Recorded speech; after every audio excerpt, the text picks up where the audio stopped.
बुखुनि ऐं बीमारियुनि जे रहम करम ते छॾियल हिन ॿारड़े जी क़ौम कहिड़ी आहे ऐं छा आहे, अचो त हिकु भेरो संदसि माज़ीअ में झाती पाए था ॾिसूं।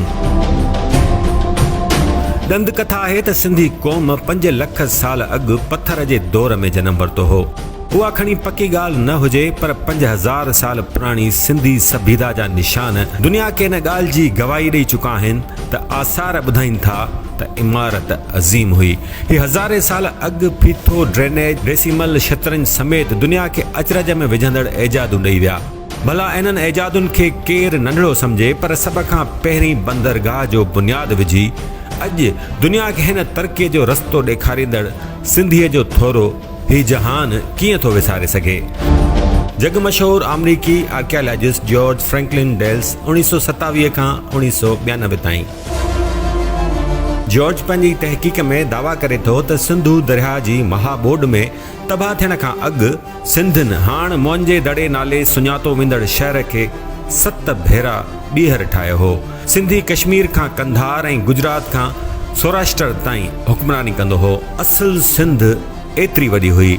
सिकंदर आज़म जे दौर में यूनानी तारीख़दान लिखण ते मजबूर थी विया त खेनि दुनिया में सिंधी समाज खां बहितर समाज नाहे मिलियो। 1500 साल अॻु ईरानियुनि जॾहिं सिंध ते काह कई त सिंधियुनि शानदार मज़ाहिमत करे पंहिंजी धरतीअ तां खेनि मोटण ते मजबूर करे छॾियो। 1026 खां 1524 ईस्वी ताईं मक़ामी समा ऐं सुमरा हुक्मराननि जे दौर खे सिंध अंदरि अमन ऐं आश्तीअ जो दौर मञियो वञे थो। तारीख़ गवाह आहे त जॾहिं बि सिंध अंदरि मक़ामी हुक्मराननि देस सां गद्दारीअ बदिरां सचाईअ सां हुकूमत कई त सिंध अॻिते वधी। दुनिया अंदरि पहिरियों भेरो क़ुर पाक खे कंहिं बि ॿी ॿोलीअ में तर्जुमो कयो वियो त उहा सिंधी ॿोली हुई, जंहिंखे इहो आलीशान एज़ाज़ नसीब थियो।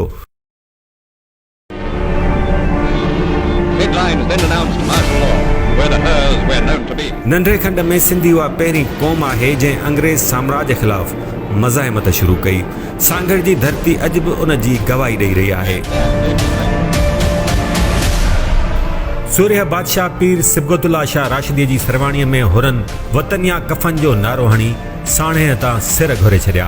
हिकु तरफ़ सिंधी अंग्रेज़नि ख़िलाफ़ जंग जोटे रहिया हुआ त साॻे वक़्तु अंग्रेज़ी ॿोली सिखी यूरोप ताईं पंहिंजे विणज वापार खे वधाए रहिया हुआ। नंढे खंड खे आज़ादी ॾियारण ऐं नओं मुल्क वजूद में आणण लाइ बि सिंधियुनि अॻवाणीअ वारो किरदारु अदा कयो। 1943 में साईं जेम्स हेड सिंध असेंबली में पाकिस्तान जी करारदाद पेश कई त ॿिए पासे झिरकजाए मोहम्मद अली जिन्ना नंढे खंड जे मुसलमाननि खे पाकिस्तान नाले नओं मुल्क ॾिनो। शिकारपुर जो अल्लाह बख्श सुमरो सिंध जो पहिरियों वज़ीर आज़म थियो त हुन सिंध खे सखर बेराज जहिड़ो शानदार तोहफ़ो ॾिनो। धरतीअ जे सदोरे पुट मौलाना उबैदुल्ला सिंधीअ खे भला कीअं विसारजे। बोड हर साल कीअं थींदी, ये बोड हर साल थी त पोइ त तबाही थींदी मुल्क जी। लाड़काणे जी मिटीअ मां जनम वठंदड़ ज़ुल्फ़कार अली भुट्टे 2.5 ॾहाकनि खां पोइ हिकु तरफ़ मुल्क जे अवाम खे सियासी शौर ॾिनो त साॻे वक़्तु पुठिते पियल मुल्क खे तरक़ी वठाइण सां गॾु एटमी ताक़त बणायो। इहे सिंधी हुआ जेके ज़ुल्फ़कार अली भुट्टे जी शहादत खां पोइ MRD तहरीक दौरान मुल्क में जमहूरियत लाइ आमरियत आॾो मज़ाहिमत करे पंहिंजूं जानियूं निछावर करे रहिया हुआ त 80 वारे ॾहाके जी पछाड़ीअ में सिंध जा ई शहीद बेनज़ीर भुट्टो मुल्की सियासत खे नओं छाल ॾिनो।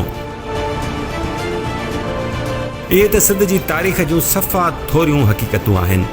सिंधियुनि दुनिया जे हिन ॻोल्हे ते जेके कारनामा कया आहिनि उहे ॻणाइण लाइ महीननि जा महीना बि थोरा थी पवंदा।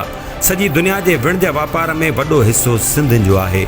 बॉलीवुड खां वेंदे नासा ताईं दुनिया जो कहिड़ो उहो शोबो आहे जिते सिंधियुनि पाण न मञायो आहे। मुझे देखकर मेरे को विवेक वासवानी ने, जिसने मेरा करियर एक्चुअली बनाया, उसने फोर्स किया फिल्मों में काम करने, लेकर गए। उन्होंने कहा सर मैं नया हीरो लेकर आया हूँ, राजू बन गया जेंटलमैन का। वो सिंधी साहब थे, सिंधी साहब बाबू थे वो। तो उन्होंने बोला oh bloody his hair is like a bear.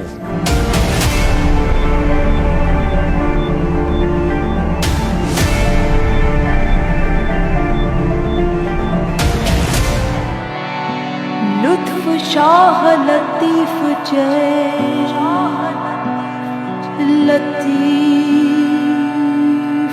Latif ji Latif.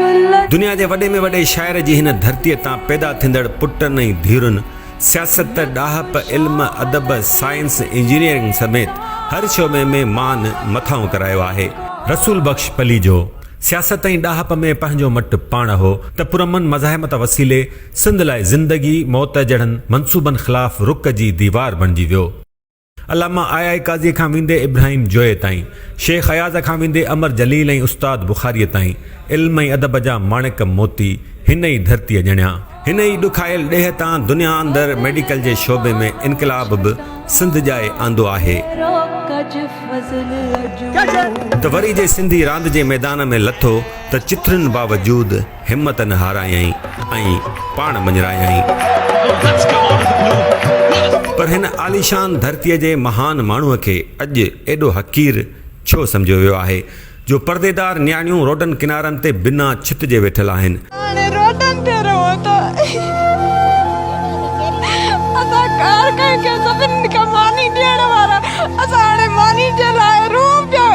Road किनारनि ते पनाह वठी वेठल बरसात मुतासिर ॿारड़ा ऐं ॿारड़ियूं ट्रकुनि हेठां चिभाड़जी मरी रहिया आहिनि त हज़ारे मासूम ॿारनि खे गंदो माहौल फराहम करे खेनि मौतमार बीमारियुनि जे मुंहं में उछलायो वियो आहे। सिंध जा बचड़ा बुखुनि ऐं बीमारियुनि हवाले कया विया आहिनि। संदन हक़ खेनि ख़ैरात सम्झी ॾिनो थो वञे, पंहिंजनि सरकारी इमारतुनि मां खेसि धिकारियो थो वञे। इहे सभु के धारिया न पर पंहिंजा ई आहिनि जेके हिन ॾुखीअ वेल सिंध जे माण्हूअ खे ॾंभ ॾेई रहिया आहिनि। मथसि आफ़त छा आई, खेसि ताना ॾिना था वञनि, ठठोलियूं कयूं थियूं वञनि। सिंधीअ जो ॾोह इहो आहे त हू ॿियनि खे मान ॾिए थो, संदसि मिज़ाज खे संदसि कमज़ोरी सम्झी संदसि शहर ऐं संदसि ॻोठ ॿोड़ायो थो वञे, बसि ॿनी बचाइण ख़ातिर।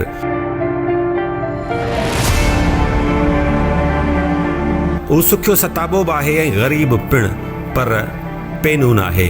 खुले आसमान हेठि वेठा आहियूं, असां इहे फ़क़ीर न आहियूं, असां छा न आहियूं, असां पाण ज़मींदार आहियूं। हू माठीणो मोहबती ज़रूरु आहे पर कमज़ोर न। हू जॾहिं रद्देमल ॾींदो आहे त मुल्क में हर शइ हूंदी आहे सवाइ सरकारी रिट जे। तारीख़ गवाह आहे त सिंधियुनि आफ़तूं, तबाहियूं ऐं जंगियूं मुंहं में पवण बावजूदु कॾहिं बि हिम्मत नाहे हारी। हू आसमान तां ज़मीन ते किरी वरी पंहिंजी मुड़सी करे उथिया आहिनि। 3 more villages submerged. Tata district is the latest front line. Floodwaters are ravaging this region in lower Sindh province. This is what Pakistan does not need, more rain.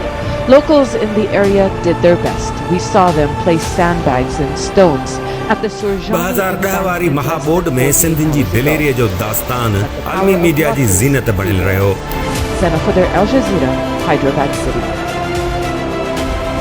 तॾहिं ई जग मशहूर अमरीकी मैगज़ीन न्यूज़वीक सिंधियुनि खे दुनिया जी दिलेर तरीन क़ौम करार ॾिनो। हाणे बि जियापो जंजाल आहे। बर्बादीअ जे सदमे, बुख, उस, बीमारीअ खेसि अदमो ज़रूरु करे छॾियो आहे, पर हीअ क़ौम मरणी न आहे। सिंधी क़ौम वरी उथणी आहे। हू रब साईं जी मदद सां जियापे जा नवां दग ॻोल्हींदी।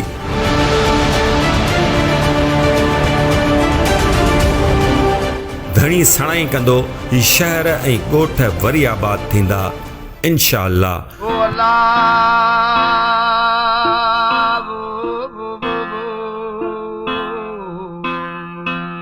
वेंदे वेंदे हिकु ॻाल्हि यादि अची वई त सिंधी रिवायतुनि ऐं उसूलनि ते अमल कंदड़ आहे ऐं सिंधीअ जी दिलि ऐं दिमाग़ में हिकु रिवायत घर करे वेठल आहे त पलांद पुराणा नाहिन थींदा। हाँ मां सिंधी आया, हाँ मां सिंधी आया, बोलिया बोली मिठी, बोलिया बोली मिठी, गीत सिंधी गाया, हाँ मां सिंधी आया, हाँ मां सिंधी आया, हाँ मां सिंधी आया।